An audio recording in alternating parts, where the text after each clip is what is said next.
Okay, let's unpack this. I want you to consider a judge striking a gavel and saying, I sentence you to 10 years. Right. Or, a couple standing at an altar saying, I do. Yeah, those are heavy moments. Exactly. Because in those precise moments, words are not merely describing a situation, right? They're altering reality. Which is what linguists call performative utterances. Yes, performative utterances. It's Yeah. speech that functions as a literal mechanism of change. You utter a phrase, and the legal or social universe just instantly reshuffles itself. Yeah, it literally shifts around those syllables. And we accept this power in formal settings. I mean, we understand that a signature on a treaty or a verbal oath carries immense weight, but in the daily churn of our lives, we tend to strip language of that gravity. We completely do. We treat everyday conversation like it's just an exhaust fume of consciousness, just a harmless byproduct of passing the time. And that cognitive dissonance, that's exactly where we begin today. Because we compartmentalize the power of language. We recognize the danger of a signed declaration of war, sure, yet we assume the casual assessment of a colleague's character or, the spontaneous unburdening of a secret just evaporates into the ether. Like it has no collateral damage. Exactly. But the source material we are examining today absolutely refuses to grant us that convenient compartmentalization. It forces a really uncomfortable confrontation with the reality that every syllable we deploy is, it's a vector of force. It is. And that is the mission for this deep dive. Yes. Today, we are tearing into Chapter 6 of Albert Pike's source text, Morals and Dogma. The chapter is titled The Intimate Secretary. And for those of you familiar with the text, this author operates on a level of severe philosophical rigor. Oh, absolutely. So to give you a quick map of the journey so far, we were moving out of the early chapters. Those earlier parts functioned largely as like an internal boot camp. Right. They focus on personal discipline. Yeah, discipline, the pursuit of knowledge, transformation, and the solitary mastery of silence. Which are things you can master alone in a room. Exactly. But the intimate secretary drags us out of that isolation. It forces us into the messy, high-stakes architecture of human relationships. And the central premise here is just staggering. It argues that speech is not a biological reflex. It is the ultimate moral act. And it is the mechanism by which we either construct or annihilate trust. Right. So to really appreciate the architecture of this chapter, we have to start by examining the title itself. The intimate secretary. Yeah, because the word secretary has been completely diluted in modern parlance. Oh, for sure. We hear secretary and we think, administrative support, answering phones. Exactly. But the text uses it in its classical etymological sense. It derives from the medieval Latin secretarius. The keeper of secrets. Yes, the confidant to the sovereign. The intimate secretary is the node in a network that processes the most sensitive data. And the source material positions this figure as someone entrusted with three distinct, incredibly heavy things. Right, which are the raw words of another, the underlying information those words contain, and the moral responsibility of shielding both. Which requires a massive epistemological shift in how we view trust. I mean, the text refers to the sacred nature of trust. Which is a strong phrase. It is, because we tend to view trust today as just a social lubricant, right? Something we employ to make daily transactions a bit smoother. Like a convenience. Exactly. But this text elevates it. If we think about trust through the lens of modern systems, it operates remarkably like a distributed ledger. Oh, like a cryptographic blockchain. Yeah, exactly like a blockchain. You don't just build trust in a vacuum. Every single interaction is a verified transaction added to the ledger. And it takes immense computational energy and time and consistency to mine those blocks. Right, to secure the chain. You build this intricate house of cards over months or years. That is a highly precise framework for what the text is describing. A ledger requires a continuous, unbroken chain of verification. Yes. And the sacredness it refers to, that's the integrity of that chain. Trust is earned slowly, broken easily, and restored with great difficulty. But here's the vulnerability of that system. And honestly, this is where I want to push back a little on the demand for us to take on this role. Okay, let's hear it. Because in a cryptographic ledger, If a single node goes rogue and introduces a corrupted block. The whole thing is compromised. Right. In human terms, if an intimate secretary betrays a confidence, the entire chain is invalidated. It's like a gust of wind knocking over the house of cards. Yeah, a 51% attack on the network destroys the consensus. Exactly. The text acknowledges how excruciatingly fragile trust is. It's earned over decades and annihilated in a microsecond of negligence. That's true. So, looking at the sheer asymmetry of that risk, why should we participate in the network at all? What do you mean? I mean, if trust is so fragile, operating an air-gap system like total emotional and informational isolation, that guarantees security. That's one way to look at it, sure. So why step into the role of the intimate secretary and expose yourself to the catastrophic penalty of a compromised ledger? Isn't it safer just to remain isolated and not trust anyone? Well, the air gap system provides absolute security, yes, but at the cost of absolute stagnation.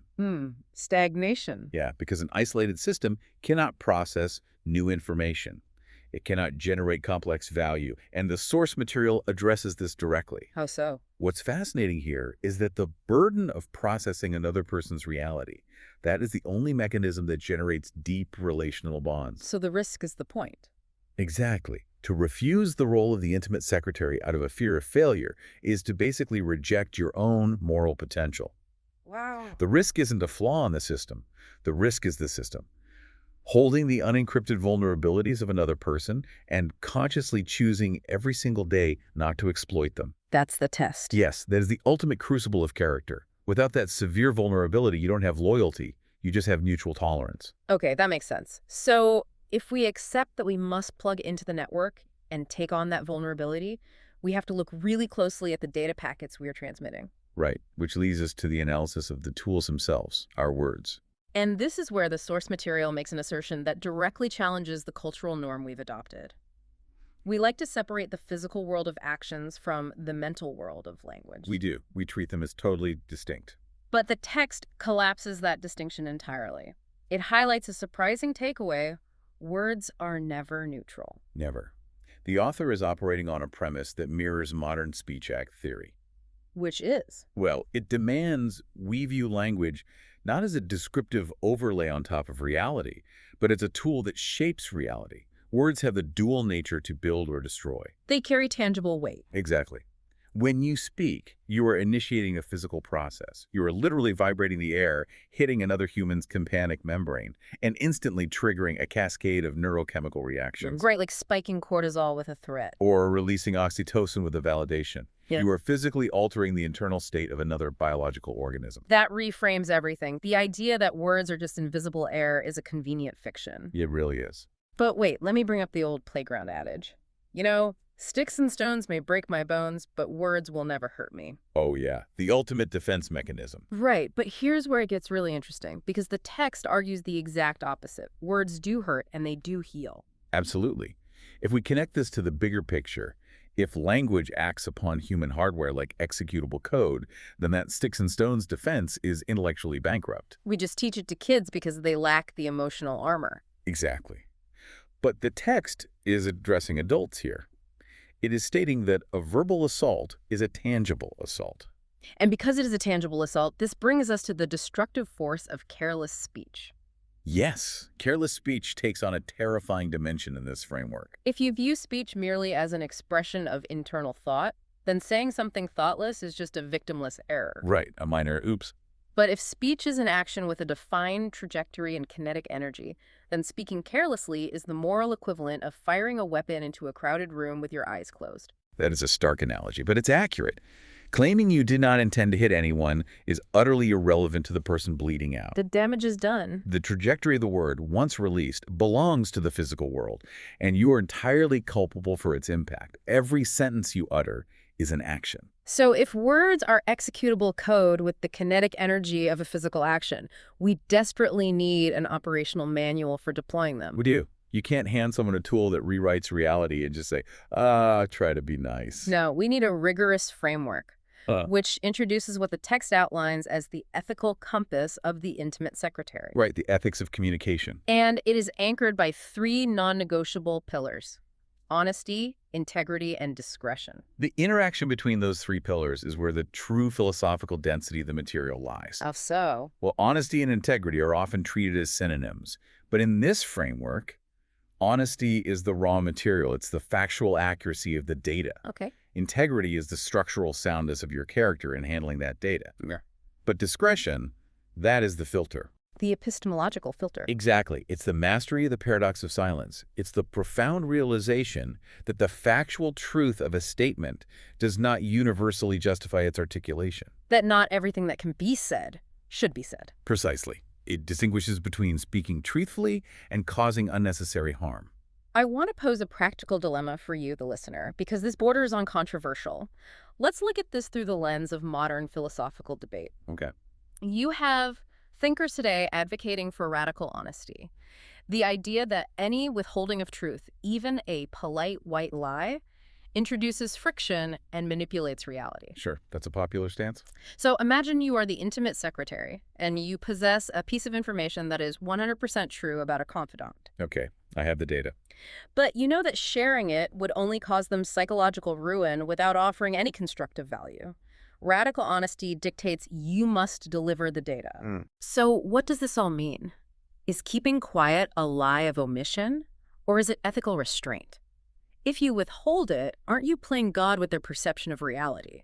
That is a really compelling utilitarian argument, but the source text operates on a different moral frequency. Okay, unpack that. The radical honesty framework assumes that truth is the highest absolute good, regardless of the destruction it leaves in its wake. Right. But the concept of discretion here argues that truth without wisdom is simply brutality disguised as virtue. Brutality disguised as virtue. Wow, that is a sharp critique. It is. We often see people use honesty to absolve themselves of the psychological burden of holding a secret. They detonate the information and wash their hands, saying, "Oh, I'm just being honest." While the other person absorbs all the shrapnel. Exactly. Discretion is the willingness to bear the burden of the unsaid. In your scenario, delivering a highly destructive, fundamentally useless truth is not an act of integrity. It's an act of emotional offloading. Exactly. The intimate secretary must have the fortitude to absorb the friction of that secret. Silence, in this context, is not a lie of omission.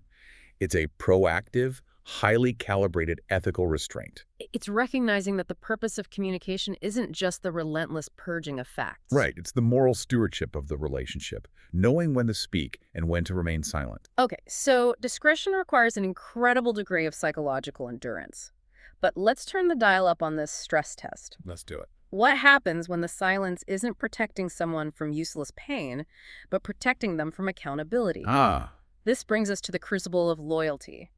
The ethical compass we are discussing faces catastrophic failure when principles collide. Specifically, when your loyalty to a person directly conflicts with your loyalty to objective truth. Yes. When should you protect someone, and when should you speak honestly? This is the ultimate stress fracture in any intimate relationship. And the text addresses this tension head-on by redefining loyalty entirely. By contrasting principled loyalty with blind loyalty. Right. It strips away the tribalistic, unconditional loyalty that society often romanticizes and replaces it with a rigorous, principled loyalty. We have a deep cultural sickness around this, honestly. I want to push back against modern pop culture definitions of loyalty. You mean the ride or die mentality? Yes. The friend who covers up your mistakes no matter what. If someone is in your tribe, your job is to defend their actions, obscure their failures, and validate their reality, no matter how divergent it is from the truth. And if you correct someone in your inner circle, you're branded a traitor. Exactly. It's an expectation of complicity masquerading as friendship. But the source material demands a much harder, more uncomfortable standard of duty. Because tribal loyalty is rooted in self-preservation. It's a primitive evolutionary mechanism to ensure the survival of the group. Right. But the text demands an evolution beyond biology. A tribal loyalist protects the ego and the immediate comfort of their confidant. But the intimate secretary. The intimate secretary, guided by principled loyalty, protects the moral alignment of their confidant. This raises an important question. How do you resolve that tension? What's the ultimate conclusion? True loyalty is inextricably bound to truth and justice. True loyalty might mean confronting someone with a hard truth, rather than shielding them with a comforting lie. Which means the role of the intimate secretary isn't to be a shield, It's to be a mirror. A mirror, yes. If I am truly loyal to you and I observe you engaging in an action that decays your character or harms others, providing a comforting lie is a betrayal of my duty. Precisely. Principled loyalty requires the courage to induce severe, short-term cognitive dissonance in the person you care about for the sake of their long-term moral integrity. You have to be willing to risk the relationship to save the character of the individual. Yes. If you lack the fortitude to look your confidant in the eye and deliver a harsh, necessary truth, you are not an intimate secretary. You are an enabler. You are an enabler. Wow, that standard forces us to entirely reevaluate our inner circles. Are we surrounded by intimate secretaries, or are we surrounded by enablers? It's a tough audit to perform. It is. And having established this high bar of principled loyalty, the discussion naturally turns to the ultimate failure state. Carelessness. Yes. We have to examine the dark side of communication. The text has some incredibly strong warnings against gossip, betrayal, and reckless speech. It treats gossip not as a minor social faux pas, but as a profound moral corruption. To understand why it's condemned so severely, we have to look at the anatomy of a ruined relationship. How the cascading effects work. Exactly. We have to look at how gossip functions within a social network, how it destroys trust and creates lasting harm. It functions exactly like informational entropy. If we look at evolutionary psychology, gossip actually served a primitive purpose. Oh, Robin Dunbar's theory. Yes, the anthropologist Robin Dunbar. He suggested that gossip is the human equivalent of social grooming in primates. It's how we map alliances and build cohesion in large groups. So we are biologically wired to crave inside information. Absolutely. It feels good to possess a secret and deploy it, right? It triggers a dopamine response because it elevates our status within the tribe. And that biological impulse is precisely what the text demands we conquer. Gossip introduces a corrupted packet of data into the social network. It's reckless. It is. When an intimate secretary succumbs to the urge to share an unverified rumor or a private failure, they initiate an information cascade. Like a genetic mutation in a virus. Exactly. The information replicates, it distorts with each transmission, and it infects the trust architecture of the entire community. I like to compare reckless communication to a wildfire. Once the spark is lit, once the gossip is shared, or the careless comment is made, the speaker entirely loses control of what the fire burns down. That's a perfect analogy. You might share a piece of sensitive information thinking it will only go to one trusted node, but you have fundamentally breached the cryptography. You've proven the ledger can be altered. And the stance on this is terrifyingly strict. The text asserts that the damage caused by this negligence is treated with the exact same moral severity as intentional malice. Which feels harsh, but when you think about it, The outcome dictates the severity. If an information cascade destroys a person's reputation, their livelihood, or their mental stability, the origin point of that cascade cannot hide behind the defense of, well, I was just making conversation. right, negligence is mathematically indistinguishable from malice in its end-stage result. Exactly. The text calls for extreme restraint. The intimate secretary must act as a terminal node for entropy. When destructive, unverified information reaches them, it must die with them. They must operate as an absolute firewall. Yes, they have to actively train themselves against the very human impulse to share harmful information. This requires fighting our own neurochemistry every single day. It really does. And the restraint required to be that firewall brings us to the ultimate synthesis of the philosophy in this chapter.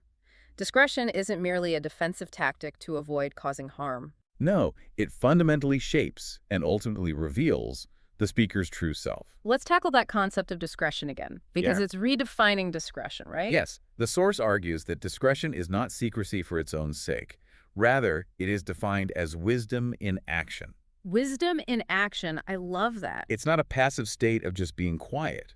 It is an active, dynamic engagement with the world where you are constantly running sophisticated moral calculations. Like, is this true? Is this necessary? Exactly. What is the second and third order consequence of releasing this information? Yeah. This continuous computational effort is what shapes the architecture of your mind. It's the ultimate mirror. The crowning argument of the chapter is that how we speak reveals exactly who we are. It is the realization that your character is not defined by your internal thoughts. Which is a relief because we all have chaotic, uncharitable, or reckless thoughts. I do. But character, in this framework, is the delta between what you think and what you permit yourself to say. Our words are an inescapable X-ray of our internal discipline, our values, and our intentions. You cannot claim to possess a disciplined, principled mind if your external communication is constantly reactive and careless. You can't. So what does this all mean for you, the listener? Yeah, how is the intimate secretary judged? They are judged not merely by the volume of what they know. The volume of their knowledge grants them no moral high ground. They are judged entirely by the grace, the accuracy, and the extreme restraint of how they communicate. It means every conversation is a public display of your inner moral character. The sum of your restrained actions becomes your identity. That is a staggering metric by which to measure a life. It means that every casual email, every text thread, every offhand remark at a dinner party is a public audit of your moral center. It is an excruciatingly high bar. So as we wrap up our analysis of Chapter 6, I want to throw some reflective questions directly to you, drawn right from the text. These are important to consider. Examine the architecture of your own relationships. Do your words build trust or weaken it? Are you mindful of what you say and how you say it? Do you treat the vulnerabilities entrusted to you as a sacred ledger, or do you treat them as currency to be traded for social status? Are you acting as a firewall against entropy, or are you a super spreader of careless speech? Exactly. And when faced with difficult truths, do you choose silence, honesty, or avoidance?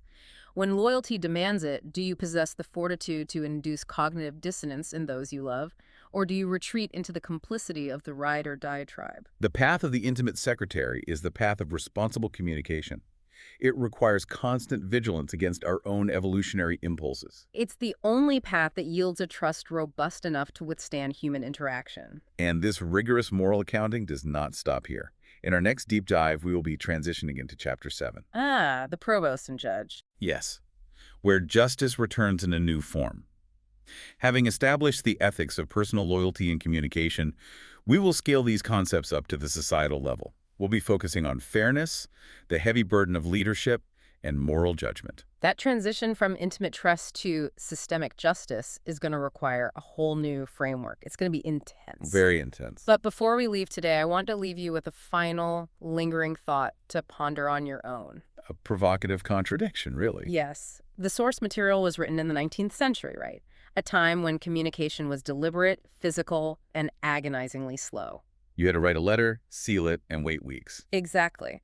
But today, we exist in an algorithmic landscape designed by behavioral psychologists specifically to dismantle the virtues of the intimate secretary. They monetize our lack of restraint. Social media platforms, the 24-hour news cycle, the gamification of outrage, they reward the instantaneous, thoughtless deployment of language.